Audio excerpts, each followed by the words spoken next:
ओम शांति। ओम शांति। ओम शांति।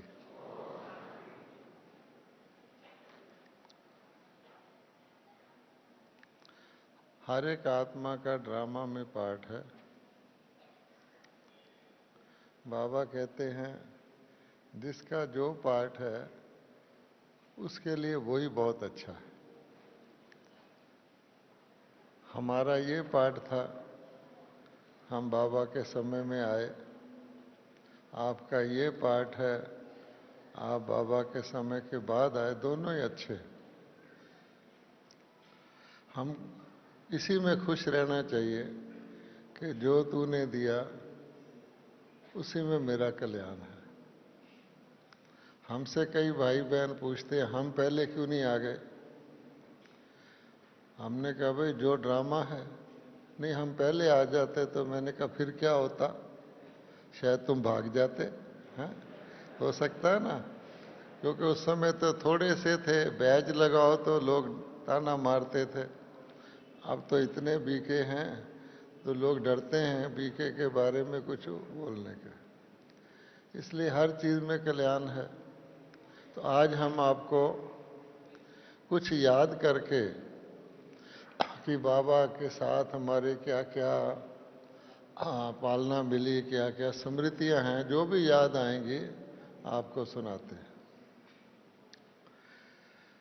असलियत ये है, बिल्कुल पक्की असलियत ये है कि जब मैं अपने माता पिता के द्वारा ज्ञान के संपर्क में आया था तो ना तो मेरे ख्वाबो ख्याल में था, ना मेरी कोई इच्छा थी कि मैं इस प्रकार से ब्रह्मा कुमारी संस्था में आऊँगा और पूरा ब्रह्मा कुमार बन जाऊँगा। बिल्कुल ही इच्छा नहीं थी। अब देखिए बाबा की कमाल कि सबसे पहले मैं आपको ये बताऊंगा कि मैं आया कैसे। लॉ कॉलेज में मैं पढ़ता था। पिताजी मेरे ज्ञान में जाने लगे।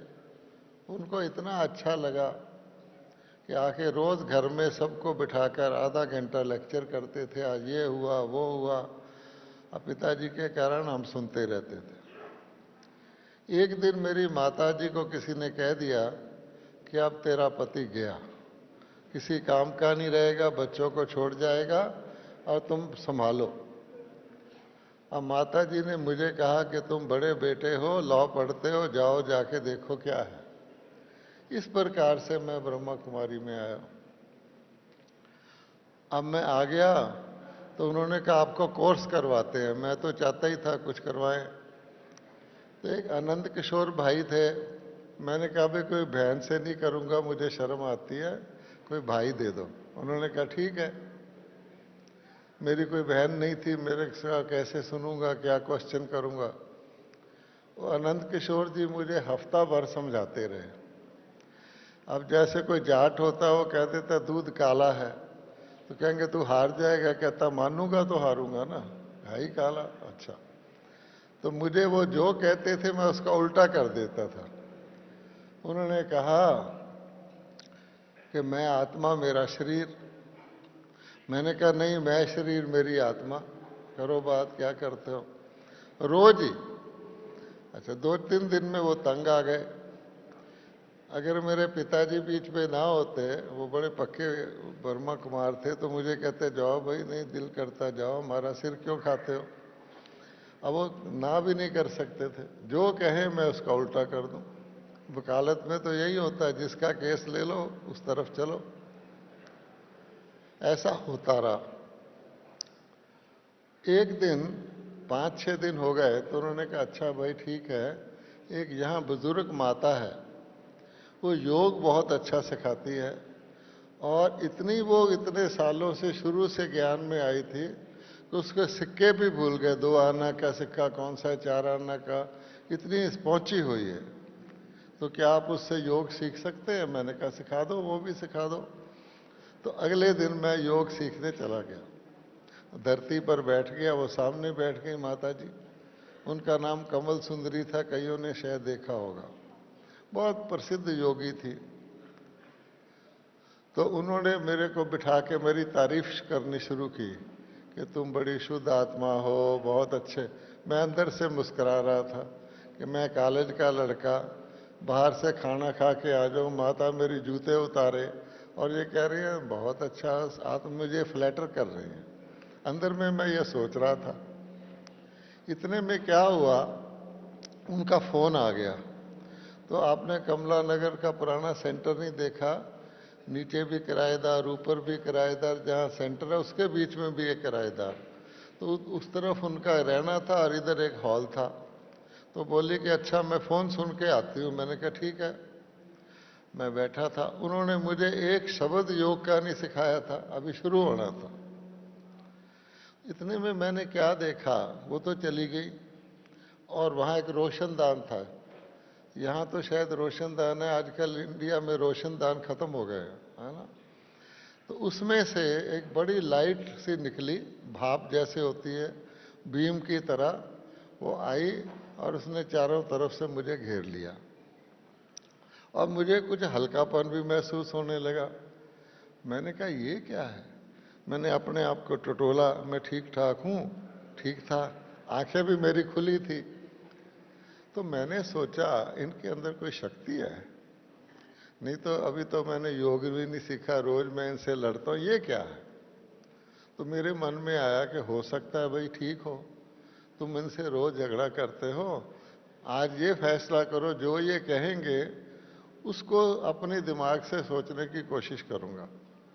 वो बहन जी आ गई, उन्होंने मुझे योग सिखाया, मैंने शांति से सुना, एक सवाल नहीं पूछा, चला गया। अगले दिन मैंने कहा जी उस भाई को कहो मुझे दोबारा कोर्स कराए। वो बड़े खुश हो गए। अब भाई जी कोर्स कराने लगे तो मैंने उसका अपोजिशन नहीं किया। तो मैंने मन में धारा कि अगर एक भी मेरी इनकी पॉइंट मेरी समझ में आ गई पक्की तरह तो मैं इनकी और बातें सुनूंगा। लो जी वो सुनाने लगे। आखिरकार उन्होंने एक दिन सुनाया, दूसरे के दिन मनुष्य आत्मा पशु योनियों में नहीं जाती। अब मैं तो लॉ का स्टूडेंट था, मैंने बड़ा सोचा बड़ा सोचा। तो मैंने कहा ये तो बात इनकी बड़ी अच्छी और खुशखबरी की कि हम बिच्छू नहीं बनेंगे, छिपकली नहीं बनेंगे। तो मैंने और सोचा उसको। फिर मैंने कहा ज्योतिषियों वगैरह के पढ़े, हर व्यक्ति का बताते हैं पिछले जन्म में ये फलाने घर में था, और कई बातें जोड़ जाड़ के मैंने मान लिया कि मनुष्य आत्मा और कुछ हो ना हो 84 लाख योनियों में नहीं जाती। तो फिर मैंने कहा अच्छा मुझे और सिखाओ। और घर आके मैंने माता जी को कहा ये ठीक जगह जाते हैं, वो पूछती रहती थी। इस तरह मैं ज्ञान में आ गया। बच्चा था, मेरा ख्याल 20 साल की उम्र थी जब मैं लॉ में पढ़ता था। अच्छा, उसके बाद मुझे चार्टर्ड अकाउंटेंसी करनी थी। उन दिनों हम ब्रह्मा बाबा के पास आए तो ब्रह्मा बाबा ने पूछा तुम क्या कर रहे हो, मैंने बताया। तो उसकी वंडरफुल बात देखिए कि मेरे पिताजी को बहुत शौक था ज्ञान का, विनाश आना है। तो उन्होंने कहा बाबा मैं तो चाहता हूँ अपना काम धंधा छोड़ के ईश्वरी सेवा में लग जाऊं। तो बाबा ने कहा तेरा परिवार है, तुम ईश्वरी सेवा भी करो ये भी करो। मेरा एक छोटा भाई था, 2 साल छोटा, वो कॉलेज में पढ़ता था।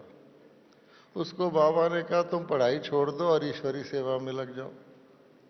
अच्छा, मुझे कहा तुम पढ़ाई पूरी कर लो। तो मेरी माता जी को कहा कि तुम तीर्थ स्थान में जाके सेंटर खोलो, तुम्हारा मोह हट जाएगा। तो मेरे पिताजी ने वहाँ मथुरा में उनको सेंटर खोल के दिया और शरीर छोड़ने तक वही रही। अच्छा, अब सोचो कि भाई को कह रहे हैं तुम पढ़ना छोड़ दो। बाद में हमने देखा कि 2-3 साल बाद भाई ने शरीर छोड़ दिया। अच्छा, बाबा को पता होगा, उसने उन दिनों में इतनी इम्पोर्टेंट सेवा कर ली जो कि उसका सफल हो गया। मुझे आज तक जीना था, मुझे कहा तू पढ़ाई पूरी कर ले, सोचने की बात है, हैं? बाद में पता लगता। अच्छा, उसके बाद हमने देखा, हम तो बच्चे थे पर हमारी जीवन जैसे ऊपर से बाबा कंट्रोल कर रहा है। मैंने इम्तिहान पास कर लिया और करके जैसे चार्टर्ड अकाउंटेंट करते हैं, दिल्ली का बहुत बिजनेस सेंटर है सदर बाजार, वहाँ मैंने कमरा लेके प्रैक्टिस भी शुरू कर दी। एक 8-10 महीने बाद मैं मधु बन गया, तो बाबा ने पूछा, बच्चा तुमने इम्तिहान पास कर लिया? तो इम्तिहान बड़ा मुश्किल होता था पर मैंने कर लिया। तो मैं दादी प्रकाशमणि दिल्ली में हमारी टीचर थी, उनसे दृष्टि लेके जाता था, तो मेरा फोकस हो गया, कर लिया। मैंने कहा हाँ जी, और बड़ी फख्र से मैंने कहा बाबा मैंने दिल्ली के सदर बाज़ार में ऑफिस खोला है, बड़ा बिजनेस एरिया है। बाबा मुस्कुराए और बोले ज़रा और नज़दीक आओ।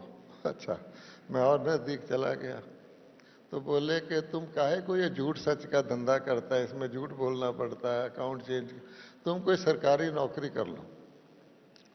अब बाबा थे, उनको देखा, वैसे ही ग्रैंडफादर की तरह चमकीला उनका शरीर, क्या उनका प्रभावशाली सारा, क्या उनका प्यार।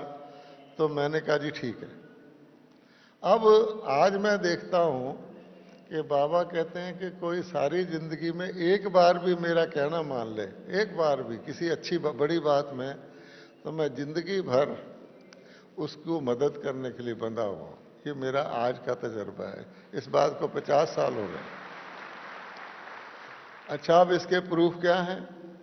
बाबा ने कहा तुम नौकरी कर लो, ठीक है। मैं वापस आके दिल्ली में अपने ऑफिस में गया ही नहीं सदर बाजार। मैंने अपने भाई को कहा सब किताबें कतूबें वापस कर दो, जो मेज कुर्सियां और जोरी गार्डन सेंटर बना था वहां दे दो, और मैंने नहीं अब ऑफिस जाना। पहली बार मैंने अखबार पढ़ा जहां नौकरियां लिखी होती, मुझे क्या पता। अच्छा, जो पहली नौकरी मुझे दिखी चार्टर्ड अकाउंटेंट की, मैंने कहा ठीक है। और वो हाथ से लिखकर, मुझे ये भी नहीं पता था एप्लीकेशन टाइप करनी होती है, हाथ से लिखकर अर्जी मैंने भेज दी। वो थी भाखड़ा नंगल में, गवर्नमेंट की एक बहुत बड़ी फैक्ट्री बन रही थी। लो जी, मुझे इंटरव्यू भी आ गया क्योंकि पीछे बाबा है। अब जब मैं ट्रेन में पहली बार जिंदगी में ट्रेन में बैठकर दिल्ली से वहां गया, तो मेरे डब्बे में 8 लड़के बैठे थे और सारे ही उस इंटरव्यू के लिए जा रहे थे। और इंटरव्यू में पोस्ट वहां बहुत थे, वो इतने होशियार थे, अंग्रेजी बोल रहे हैं फटाफट, आपस में बात कर रहे हैं। मैं कोने में दुबका हुआ बैठा था। मैं सोच रहा था अगर ये जा रहे हैं तो मेरे को कौन पूछेगा। बात भी ठीक थी, मैं उनसे बोला भी नहीं किसी से, चुपचाप बैठा रहा। अब वहाँ इंटरव्यू हुई। अब मुझे नहीं पता उनके साथ क्या हुआ। जब मेरी बारी आई तो उन्होंने मुझे 5 सवाल पूछे, और 5 सवाल में 4 में मुझे जवाब जो पता नहीं थे। मैं तो ब्रह्मा कुमार था, अपनी सेवा की, अच्छी तरह पढ़ाई करी, अच्छी तरह प्रैक्टिस करी। तो उन्होंने 4 में उनके सबके ऐसे सिर थे, ये भी नहीं, ये भी नहीं, ये भी नहीं। 5वीं बार उन्होंने पूछा तुम तनख्वाह क्या लोगे?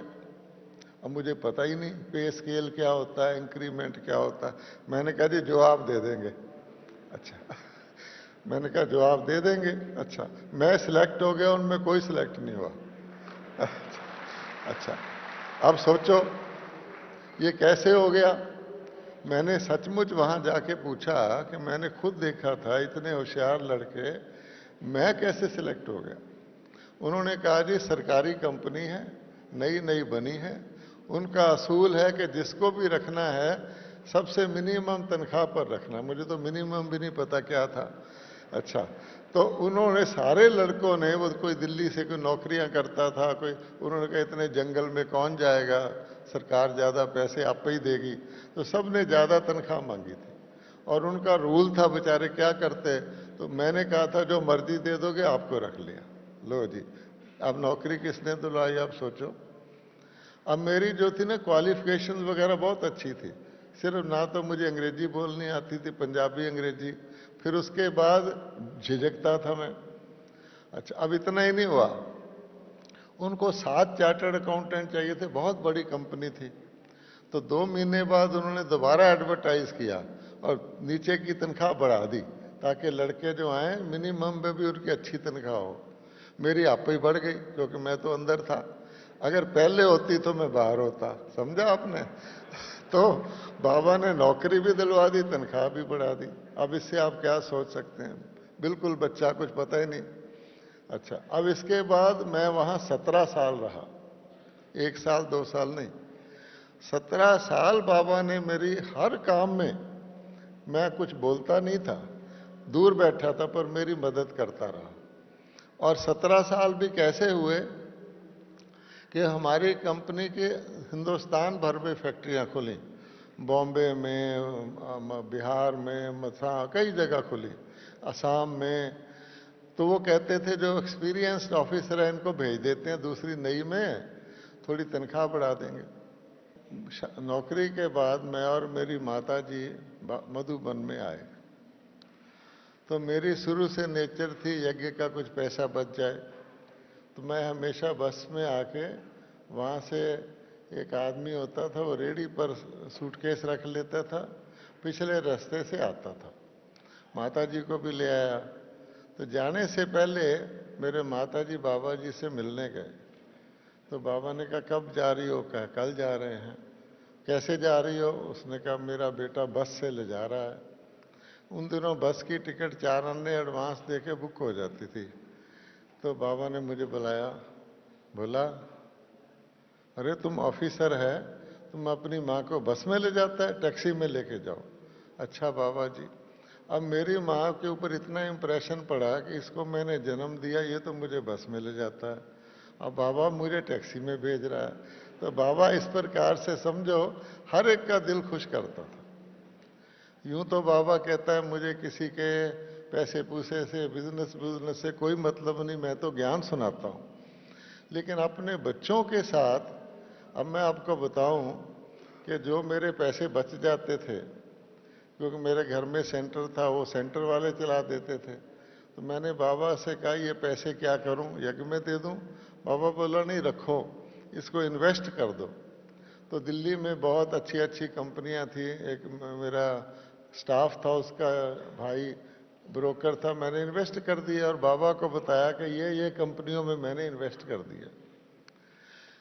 तो एक दिन एक बहुत बड़ी कंपनी थी, उसका नाम था जयंती शिपिंग कंपनी। वो नेहरू जी की मदद से किसी 420 आदमी ने खोली थी कि जापान से हम शिप मंगाएंगे इंस्टॉलमेंट पे, और अनाज आता था, वो हमारे कंपनी अच्छी थी, था धोखेबाज।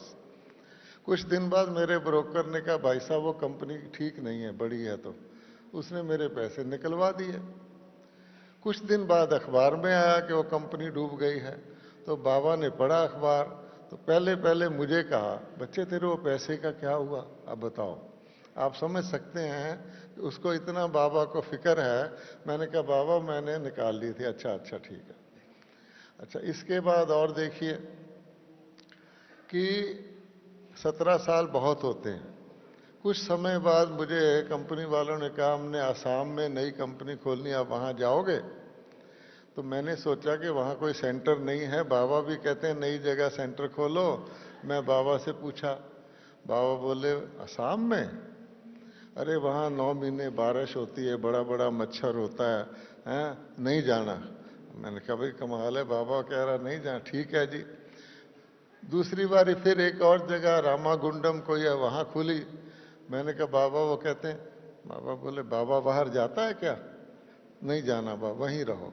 इस प्रकार से 17 साल में एक ही जगह रहा। अच्छा उसमें क्या हुआ कि मैं तो अपना काम फर्स्ट क्लास करता था और मुझे लेना देना नहीं कंपनी से। आप हैरान होंगे कि हम रोज कंपनी की बस में खाना खाने सारे ऑफिसर जाते थे। मैं बैठ के जाता था, मुझे ये नहीं पता होता था, कुछ का तो पता था ये ऑफिसर ये काम करता है। वो अंदर से आते थे टेक्निकल, कईयों का मुझे पता नहीं था, पर मैंने मन में धारा हुआ था ये ऑफिसर ये है। तो एक दिन बस में एक ऑफिसर मेरे साथ बैठा था, बोला मेरे इनकम टैक्स का सर्टिफिकेट बना देना मेरा।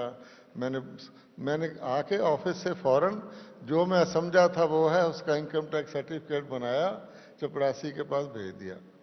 अगले दिन वो फिर आया, वो कहता है आपने वो भेजा नहीं। मैंने कहा अच्छा।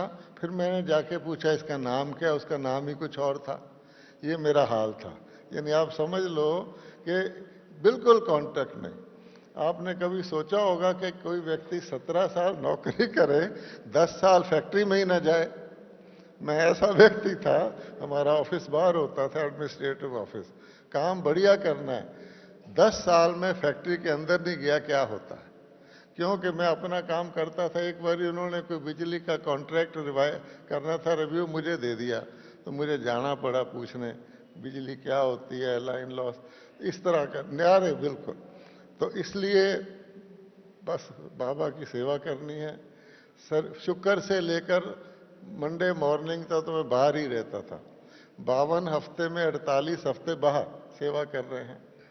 अच्छा, अब क्या हुआ कि जब हमारे इंटरव्यू होते थे अगली पोस्ट के लिए, तो फैक्ट्री के हर कंपनी, हर फैक्ट्री से दूसरे लोग आते थे। और मैं काम वाम अच्छा करता और मुझे कुछ पता नहीं। उन्होंने इंटरव्यू किया, सिंदरी में कौन सी फर्टिलाइज़र बनती है, क्या उसमें लगता है, फलानी, मुझे कुछ पता नहीं, मुझे तो अपनी का भी नहीं पता। तो उन्होंने ना मेरा फेल कर दिया। मतलब मैं दिल्ली में इंटरव्यू हुआ, मेरे को लगा कि ये सब ऐसे ऐसे कर रहे हैं। मैंने मेरे लौकिक पिता ज्ञान में मैं घर आया, बोले भोजन करो। मैंने कहा जी मेरा तो भूख नहीं है। कहते क्यों? मैंने कहा ऐसे ऐसे इंटरव्यू हो गया। कहते बाबा बैठा है ना।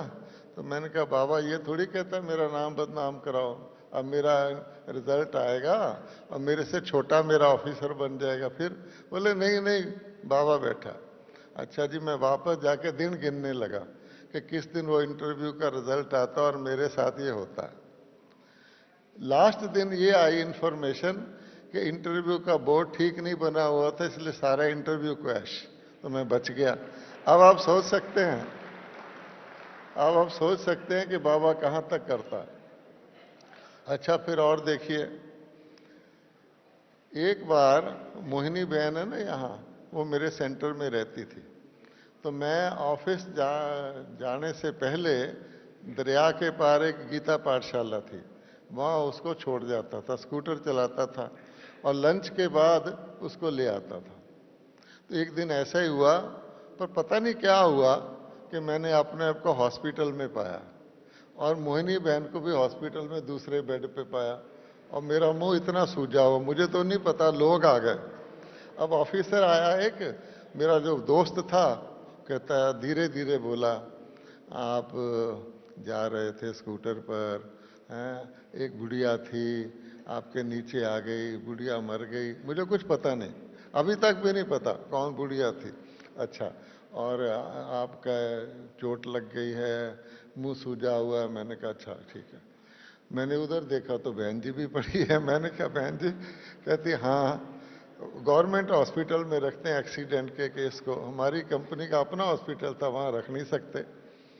अच्छा जी, मुझे और किसी चीज़ का, सब चीज़ों को मैं ताकतवर हूँ। शरीर के रोग में मुझे ऐसे लगता था शरीर का रोग आ गया तो मेरा क्या होगा, क्योंकि बचपन में भी टीका लगाते थे तो मैं घर से भाग जाता था, पकड़ के रो पीट के। तो मैंने कहा अब सूझ गया मुंह। अच्छा, लेकिन आप समझिए कि 13 के दिन में बाहर आ। डॉक्टर ने कहा अगर ब्रेन में इसका हेमरेज नहीं हुआ तो बच जाएगा। 13 दिन में मुझे एक दिन भी सिर दर्द जितनी भी तकलीफ नहीं हुई, ऊपर से किसी को कुछ लगे। डॉक्टर आता था, मैं कहता आओ डॉक्टर टीका लगाओ। 13वें दिन मैंने कहा डॉक्टर बड़ी दर्द होती है, टीका मत लगाना। ये हाल मेरा, क्योंकि मैं नॉर्मल हो गया। फिर अखबारों में निकल गया कि इसका एक्सीडेंट हो गया, जलंधर से अखबार छपते थे। मेरी माता जी ने कहीं पढ़ा तो मैं घर आ गया था। कहती है सुना है तुम्हारा एक्सीडेंट हो गया है हॉस्पिटल में। मैंने कहा मैं घर से फ़ोन कर रहा हूँ या हॉस्पिटल से? वो भी बच गया काम।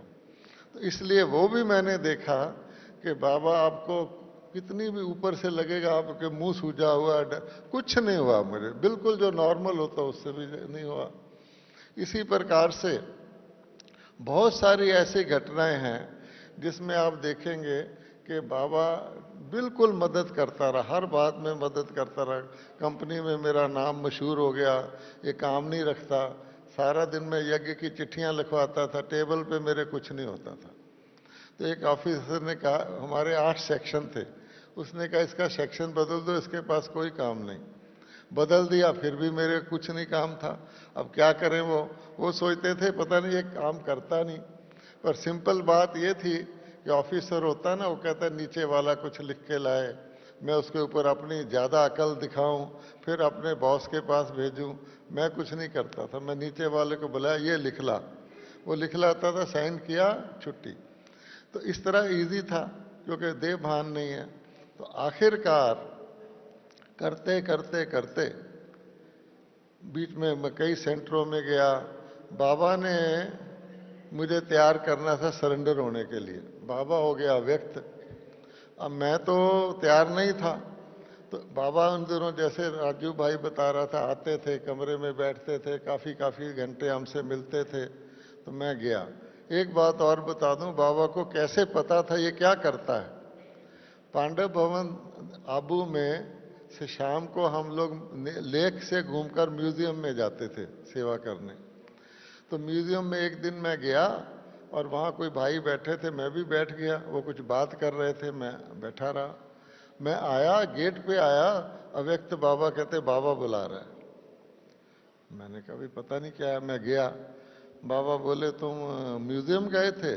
पहले तो मुझे बड़ी खुशी हुई कि बाबा यहाँ बैठा और क्या उसको पता है मैं म्यूजियम गया था। मैं कहा हाँ जी। बोले बच्चे ऐसा है, तुम वहाँ बैठे थे ना लोगों के बीच में, तुमने कुछ बोला नहीं, पर जो भाई दूसरे को समझा रहा था वो कच्चा है और उसको ऐसी ऐसी बातें करने से उसकी अवस्था खराब होती है, और तुम बोले तो नहीं पर ध्यान रखना। अब मुझे बड़ी खुशी कि गया मैं बात वहाँ कर रहा हूँ, बाबा को पता है मेरा कितना ध्यान रखता है। तो मुझे और भी पक्का हो गया कि देखो बाबा इतना ध्यान रखता है। अब क्या हुआ जी, बाबा हो गए अव्यक्त। तो अव्यक्त बाबा ने मुझे बुलाया और कहा बच्चे तुमने कोई आप सामान बनाया। अब मैंने समझा मेरा शरीर छूटने वाला है क्योंकि बाबा कह रहा है आप सामान बनाया तो गड़बड़ है कुछ, भगवान कह रहा है। अच्छा, अब जी मैंने बोला नहीं कुछ। बाबा कहता है जो तुम समझ रहे हो वो नहीं है, ये भी बता दिया। अच्छा, फिर बोला बाबा देखो बच्चे, कभी इंसान तुम जाते हो सेंटरों में, कभी तुम्हारी तबीयत ठीक ना हो, कुछ हो, तो तुम दूसरे को आप समान बनाओ ताकि कभी तुम ना जा सको तो जाओ। बाबा का हमेशा असूल रहा है कि आप समान बनाओगे तो तुम और तरक्की करोगे, दूसरा संभालेगा। तो उसी वक्त बाबा के सामने बैठे मेरे दिमाग में दो चेहरे आए, एक अमीर चंद भाई का और एक लक्ष्मण भाई का, पंजाब के हैं दोनों। अमीर चंद भाई छोटा सा था, ट्रेजरी ऑफिसर था, और लक्ष्मण भाई नेता टाइप का था, वो एजुकेशन ऑफिसर था लेकिन जोर से भाषण करता था। मैंने कहा ठीक है, मैं दोनों को तैयार कर लूँगा। अगली बार जाके मैंने कोई प्रोग्राम होना, मैंने कहना भी मैं नहीं आ सकता, तुम जाना। हालांकि बाबा ने मेरा नाम उड़न खटोला रखा हुआ था, क्योंकि कहीं कुछ भी प्रोग्राम हो, पटना में हो, बॉम्बे में हो, मैं छुट्टी लेकर भी पहुंच जाता था। बाबा कहते थे इसकी सरकारी नौकरी है, पता नहीं इसने ऑफिसरों को कैसे हैंडल किया, वो आ जाते, पर मैं कर लेता था। तो मैं उनको भेजता रहा, एक को वहाँ एक को वहाँ।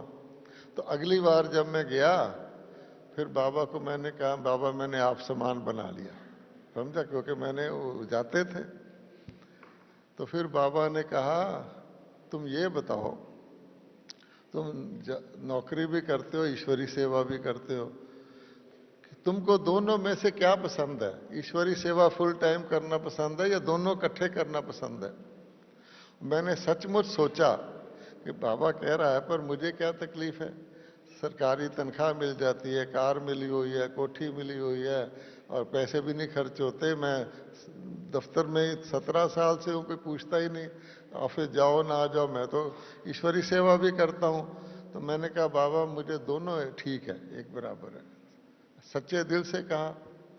फिर बाबा कहता है 19-20 बताओ। अब बताओ 19-20 बताओ।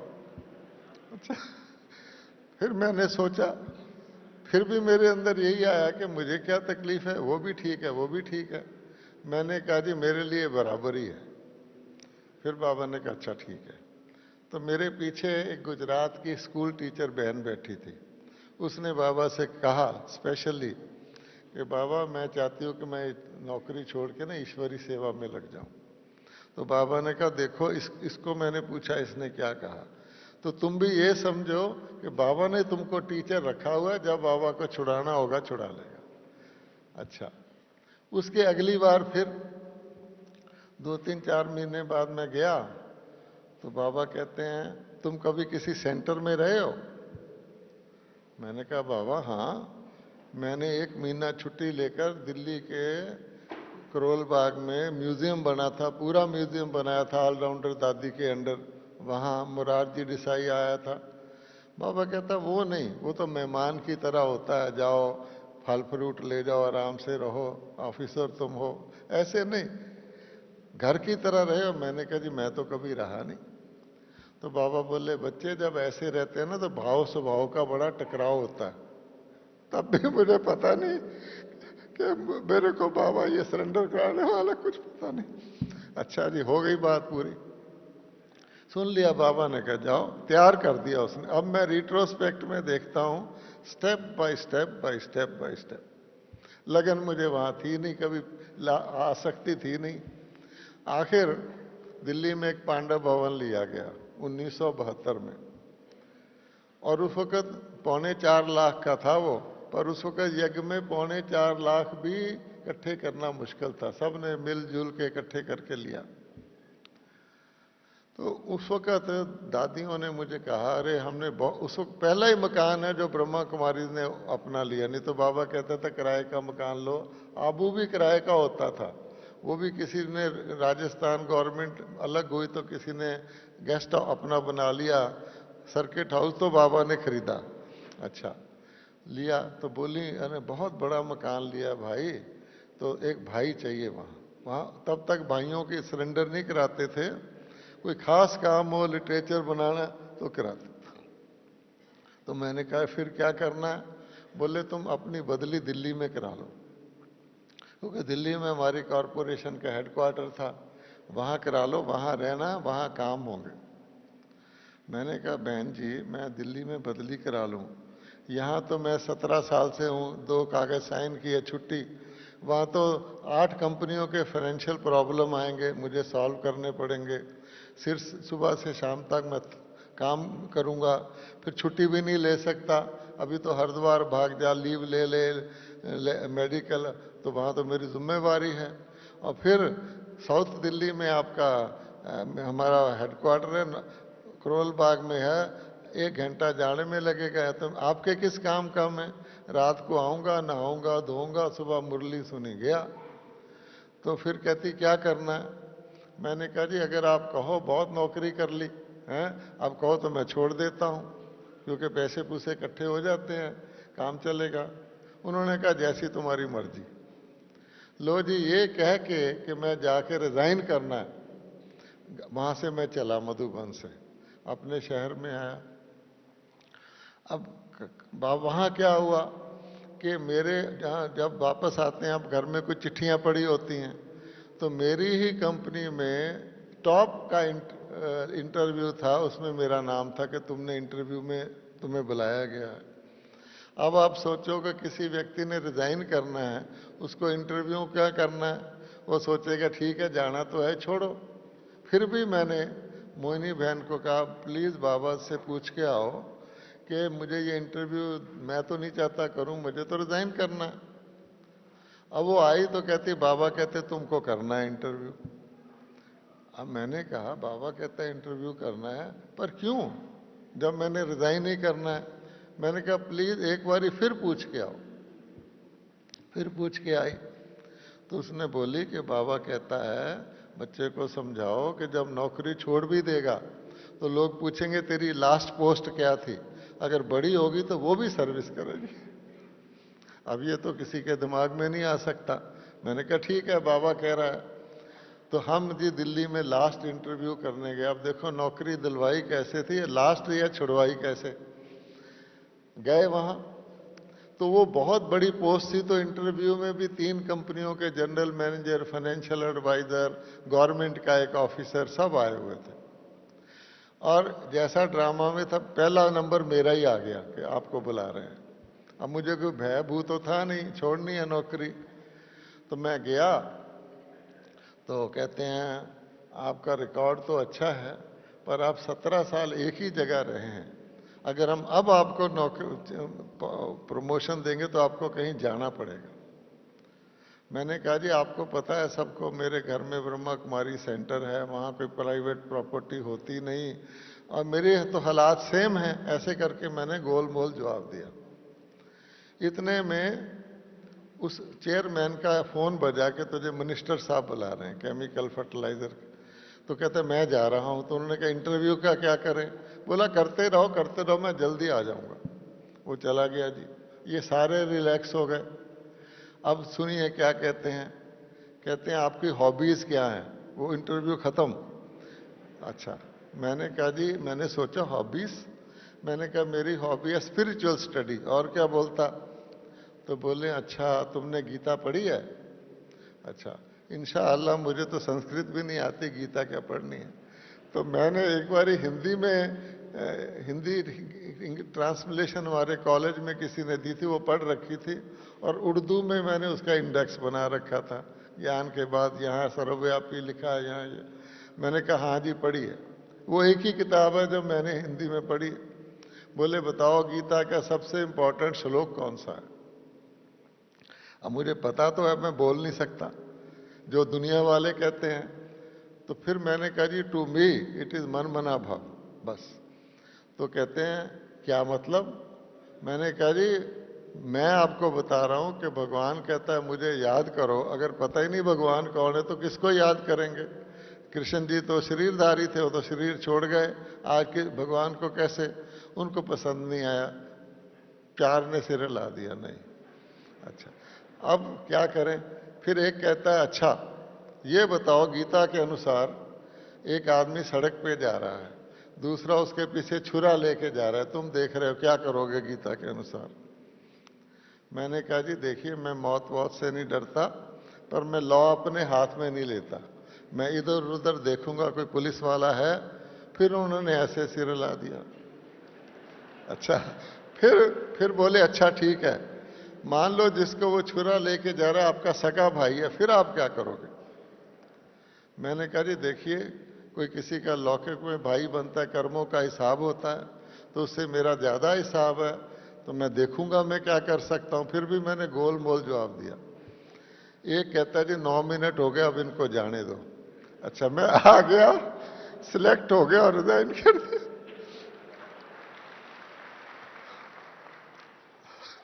अब आप सोच सकते हैं धुलाई किसने, छुड़वाई किसने, और क्वेश्चन क्या पूछे? फाइनेंस मैनेजर का इंटरव्यू है, सवाल पूछ रहे हैं छुरा मारने के। बताओ, ये है बाबा की कमाल। चलो टाइम हो गया। ओम शांति।